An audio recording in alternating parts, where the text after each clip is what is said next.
And continuing our afternoon docket, we have a sentencing next, and People v. Joseph Fawley. So there's two pre-sentences report, one for the 25 cases and one for the 26 case. I also had a chance to review letters of support for Mr. Fawley, Mr. and Miss Rue, and from Ms. Coffin or Officer Coffin. From a judge in Texas as well. No, I didn't have that. Yeah. All right. I don't know what to say about that. I mean, Texas must have different rules than Michigan, because if I were to write a letter like this, I'd be in a boatload of trouble. Judges are not allowed to use their position to ask for leniency for people in other courts' cases. But I'm going to presume that rule does not apply in Texas, and receive this as I have from any of the other letters. All right, Mr. Gilbert, anything you want to say on your client's behalf? I'd just like to point out a few things. I know as I went through this file, I was not the attorney on the original cases. Initially, there wasn't even a recommendation for me to have jail. What has caused my client to be standing in front of you in orange was his bad decision making at the time that he didn't show up for sentencing. Because if he would have, the penalty would have been fairly minimal if followed the recommendation. There is some positive things to point out to the court that when he did take off this last time, he just completed rehab. And I guess the concern was that he had to go back to the jail, and at the same token, between those dates, he wasn't out committing criminal activity. And so I'd ask the court to take that into consideration. I would ask if the court could possibly look at, he served, I believe, 102 days as of today, time served, and then a sentence to the rehab, because he does have a bed if the court were to allow him to do that. All right, Mr. Fawley, you don't have to make a statement today, but you're entitled to. Is there anything you want to tell me or no? No, Your Honor. Okay, thank you. Ms. Goodrich, any recommendations? Yes, thank you, Your Honor. The defendant is 40 years old. He's unemployed with a high school diploma. On September 18th of 2024, the defendant was found to be in possession of methamphetamine at a traffic stop while operating while intoxicated, and the weapon was found in the vehicle. During that case on October 11th of 2024, the defendant failed to appear for a bond violation hearing, so a bench warrant was issued on October 14th of 2024. The defendant was arrested on February 14th of 2025 and indicated in his jail calls that he intended to leave for Florida, but stayed too long and was caught. Absconding was charged. The defendant entered a plea on May 13th of 2025, and a furlough was granted for inpatient treatment, but he was supposed to return to jail after and did not. Sentencing was also set for August 12th at the time of the plea. He failed to show for sentencing too. A second absconding was charged. The defendant at that time had 0 felonies and 1 misdemeanor. His guidelines, as discussed today, are 0 to 17. Based on his bond violation, his absconding twice during this case, and incurring those 2 new cases, I would ask for high end of the guidelines and request no probation. I would also ask the court to enter a judgment for gun forfeiture. Guidelines on this case are 0 to 9. This was his first absconding, but then he absconded after his plea to absconding. I think this is the first time I've had a double absconding with a defendant. I again would ask for top end of the guidelines based on the defendant's decisions and actions during this case. Absconding, the defendant felt confident being out of state and had sent emails to the court administrator dictating his terms to return, sent derogatory emails to law enforcement about his escape from the cases. I believe this should be taken into consideration, as well as just to show his mindset while absconding. It's not a mistake or inability to return or having any remorse, but his desire to return was only on his terms and conditions, and then was not worried about being found. When the defendant was extradited back from Texas on February 20th of 2026, he was found across the country within 6 months from his failure to appear at sentence. I give law enforcement credit on their work in finding him so quickly. But even after his extradition, he personally wrote me letters, continued to try to dictate how the cases would go. The guidelines on this case are 10 to 23. The PSI recommendation is for 12 months with 102 days served.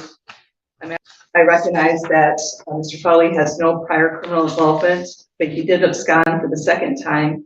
He was not found down the street or across the state. He absconded across the country, so it should not be low end of guideline.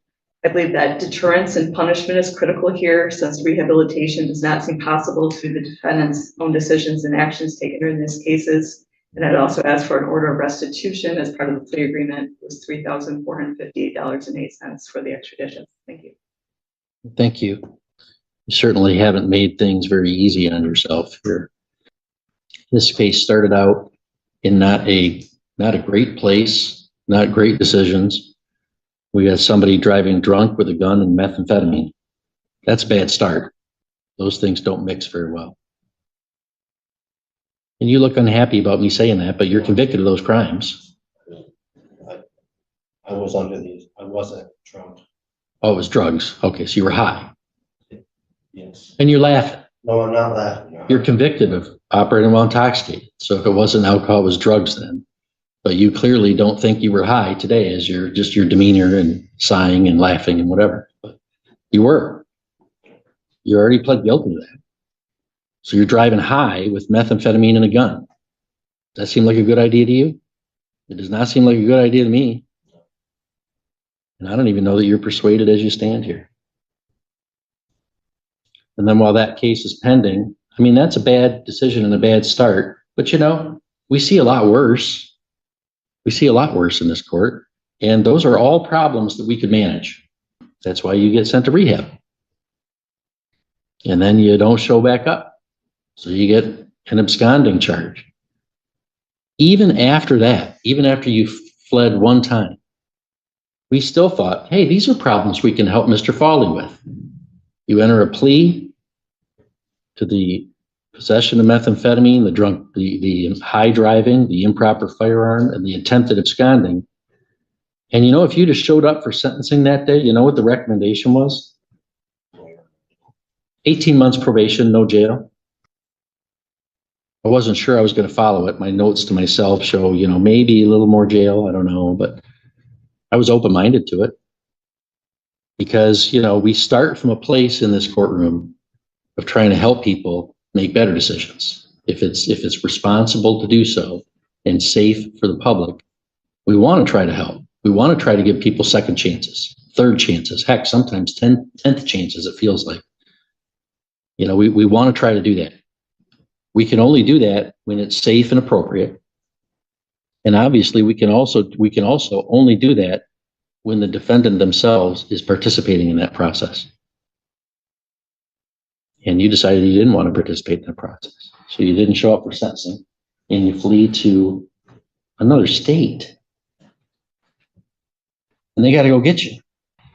So I'm real glad that you made friends with judges and cops out in Texas. But you know, that doesn't make things much better for you here. And I mean, it's so apparent to me on this record, based upon your body language and demeanor, that you completely disagree with all the stuff I'm saying here today, which is kind of surprising to me. Like, it doesn't feel like anything I'm saying should be unreasonable to a human who has half a brain. You don't get to drive high with meth and drugs in a car, and you don't get to skip court, and then you don't get to abscond on top of absconding. The prosecutor's right. I don't recall seeing that. Abscond on top of absconding. Taking all those things into account, Mr. Fawley, in 7018, there's $168 in state cost, $130 in the crime victims assessment, $350 in court costs, $60 in DNA testing fee, and you have to comply with DNA testing. And the judgment of sentence will indicate that any weapons that were seized will be forfeited to the agency that seized them. On the improper firearm, it'll be 90 days jail, credit for 90 days served. The operating while intoxicated, 93 days jail, credit for 93 days served. And the possession of methamphetamine, 202 days jail, credit for 202 days served. And that is within the advisory guidelines, the attempted absconding, the high court misdemeanor, with the guidelines of 0 to 9. There's $68 in state cost, $130 in the crime victims assessment. And I'm going to order that you serve 185 days jail with credit for 185 days previously served.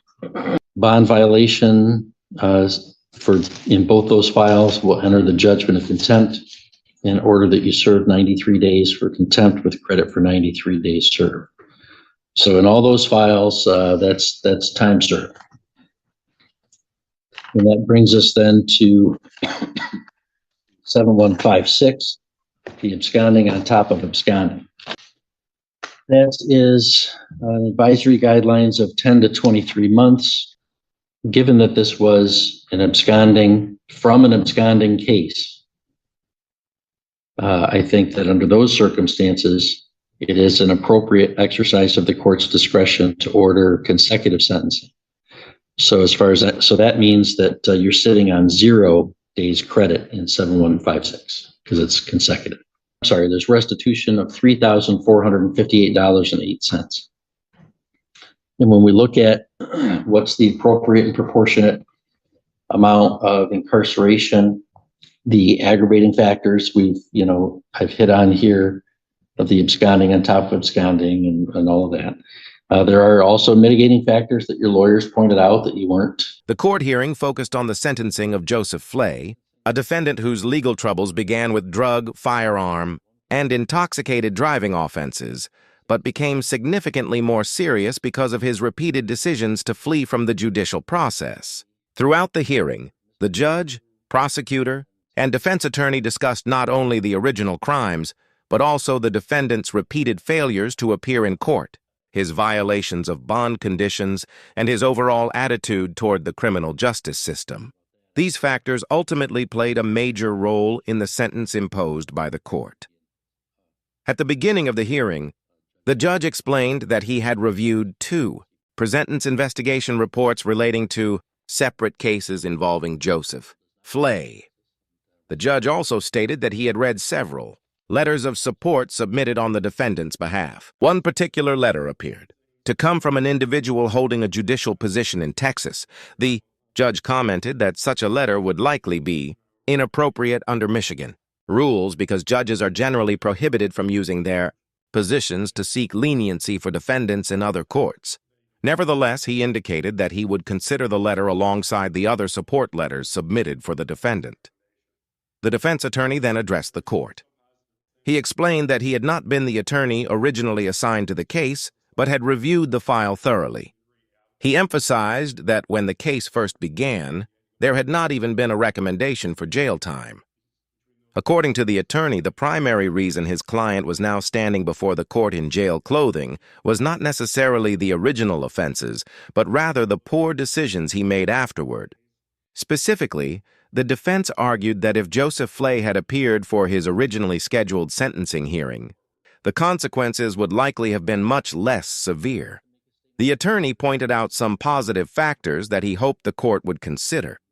He noted that the defendant had completed a rehabilitation program and that one of the reasons he initially failed to return may have been concern about going back to jail.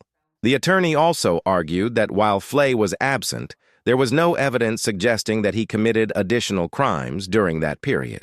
Based on these considerations, the defense requested a more lenient sentence. The attorney suggested that the court could consider the time the defendant had already spent in custody and potentially structure a sentence that recognized his participation in rehabilitation.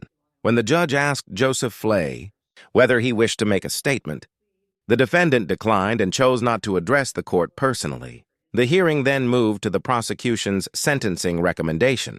The prosecutor presented a detailed summary of the defendant's criminal history and conduct throughout the case. He stated that Joseph Flay was a 40-year-old man with a high school education and no employment.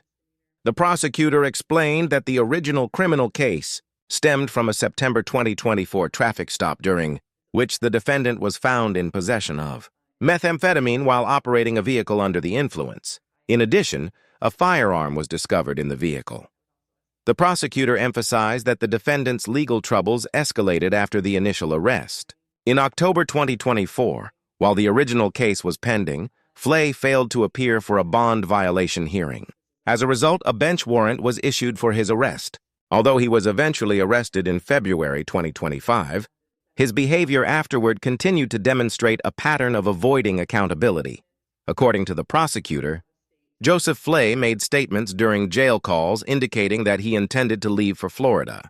Although he apparently stayed longer than expected and was ultimately apprehended, these statements demonstrated his willingness to evade the legal process. After entering a plea in May 2025, Flay was granted permission to attend inpatient treatment. However, he was required to return to jail afterward and failed to do so. Sentencing had already been scheduled, yet he failed to appear for that hearing as well. The prosecutor noted that despite having little prior criminal history, the defendant repeatedly chose to violate court orders. He pointed out that Flay had absconded not once but twice. The prosecutor described this as an unusual situation, stating that he had rarely encountered a defendant who committed absconding offenses on top of previous absconding violations. Because of these repeated acts,